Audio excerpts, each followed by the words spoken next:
بسم اللہ الرحمن الرحیم۔ السلام علیکم ورحمۃ اللہ وبرکاتہ۔ معلومات کی دنیا میں آپ حضرات کو خوش آمدید کہتا ہوں۔ آج ہم بات کرنے والے ہیں امام کعبہ کے بارے میں۔ تو ویڈیو میں آگے بڑھنے سے پہلے آپ حضرات سے گزارش ہے کہ اگر آپ نے ابھی تک میرے یوٹیوب چینل کو سبسکرائب نہیں کیا تو جلدی سے جا کے سبسکرائب کریں اور بڑھتے ہیں ہم اپنی ویڈیو کی طرف۔ تو امام کعبہ جن کی بچپن کی ایک شرارت اور ماں کے ایک جملے نے کیسے امام کعبہ بنا دیا۔ امام کعبہ ڈاکٹر عبدالرحمن السدیس ایک واقعہ بیان کرتے ہیں۔ ایک لڑکا تھا، اس کی عمر یہی کوئی 9-10 برس رہی ہوگی۔ وہ بھی اپنی عمر کے لڑکوں کی طرح شریر تھا، بلکہ شاید اس سے کچھ زیادہ ہی۔ یہ وہ دور تھا جب نہ آج کی طرح بجلی کے پنکھے تھے، نہ گیس کے چولہے۔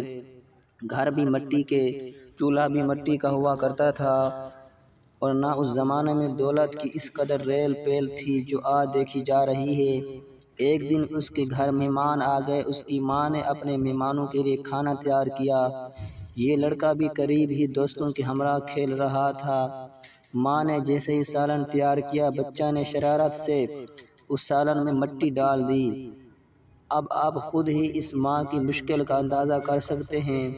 غصے کا آنا بھی فطری تھا۔ غصے سے بھری ماں نے صرف اتنا کہا کہ جا تجھے اللہ کعبے کا امام بنا دے۔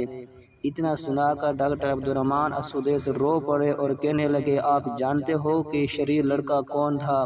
پھر خود ہی جواب دیتے ہیں کہ وہ شریر لڑکا میں تھا جسے آج دنیا دیکھتی ہے کہ وہ کعبے کا امام بنا ہوا ہے۔ ڈاکٹر عبدالرحمن السدیس کسی بھی تعارف کے محتاج نہیں ہیں۔ 2010 تک کے عالمی سروے رپورٹ میں یہ بات سامنے آئی کہ امام کعبہ عبدالرحمن السدیس اس وقت پوری دنیا کے مسلمانوں کے مقبول ترین شخصیت ہے۔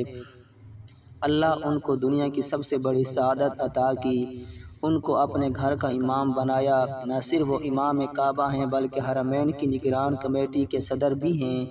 ڈاکٹر عبدالرحمن السدیس یہ واقعہ کئی بار سنا چکے ہیں، اور جب بھی سناتے ہیں جذباتی ہو جاتے ہیں۔ ابھی پچھلے ماہ یہ واقعہ سنا کر انہوں نے ماؤں کو اس جانب توجہ دلائی ہے کہ کہو اولاد کے معاملے میں ذرا دھیان دینا، اور غصہ یا جذبات سے مغلوب ہو کر اپنی اولاد کو برا بھلا نہ کہو بیٹھو۔ ماؤں کے لب کی ہلکی سی جنبش اولاد کا نصیب لکھ دیتی ہے۔ توجہ طلب بات یہ ہے کہ ہمارے معاشرہ میں والدین بالخصوص مائیں اولاد کی غلطیوں پر ان کو برا بھلا کہہ دیتی ہیں، اور ان کے لیے ہدایت اور صالح بننے کی دعا کرنے کے بجائے بد دعا کر بیٹھتی ہیں۔ آپ سب یاد رکھیے کہ ایمان اور صحت کے بعد اس دنیا کی سب سے بڑی نعمت اولاد ہے۔ حتیٰ کہ قرآن میں اولاد کو آنکھوں کا قرار کہا گیا ہے۔ زندگی کی رونق مال یا مکان یا خوبصورت لباس نہیں، بلکہ زندگی تمام تر بہاریں اور رونقیں اولاد کے دم سے وابستہ ہیں۔ یہی وجہ ہے کہ ابراہیم علیہ السلام اور زکریا علیہ السلام جیسے جلیل القدر پیغمبروں نے نبوت کی سعادت رہنے کے باوجود اللہ سے اولاد مانگی۔ لہذا ہر عورت کا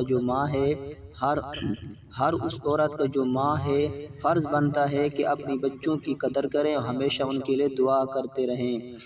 بچے تو بچے ہی ہوا کرتے ہیں، وہ شرارت نہ کریں تو کیا بوڑھے شرارت کریں؟ کبھی بچوں کی شرارت سے تنگ آ کر ان کو برا بھلا مت کہیں، کہیں ایسا نہ ہو کہ بعد میں پچھتانا پڑے۔ اللہ کے نبی صلی اللہ علیہ وسلم نے بھی اس سے منع کیا ہے۔ ہم یہاں حدیث کا مفہوم ذکر کر رہے ہیں۔ اپنے لیے، اپنے بچوں کے لیے، اپنے ماتحت لوگوں کے لیے اللہ سے بری غلط دعا نہ مانگو۔ ہو سکتا ہے کہ جب تم ایسا کر رہے ہو وہ وقت دعاؤں کے قبول کر لیے جانے کا وقت ہو۔ ماں باپ کے منہ سے نکلے ہوئے جملے کبھی اولاد کا مقدر لکھ دیتے ہیں۔ اس لیے حضرت علی رضی اللہ تعالیٰ عنہ فرمایا کرتے تھے کہ اپنی اولاد کو عزت دو، ان کی قدر کرو، کیونکہ وہ تمہارے بعد تمہارا نشان بن جاتے ہیں۔ یعنی والدین کی وفات کے بعد اولاد کے دم سے ان کا نام باقی رہتا ہے۔ اگر آپ کو امام حرم کا واقعہ اچھا لگا ہو اور آپ مناسب سمجھیں تو ان سے، ان تمام خواتین سے جو ماں ہیں، ان کو بتائیں۔ ممکن ہے کہ کوئی ایک ہی نصیحت قبول کر لیں۔ ویڈیو اچھی لگی ہے تو ایک اچھا سا کمنٹ کر دیں، اور میری ویڈیو کے نیچے ایک اچھا سا کمنٹ کر دیں۔ انشاءاللہ ملتے ہیں نیکسٹ ویڈیو میں۔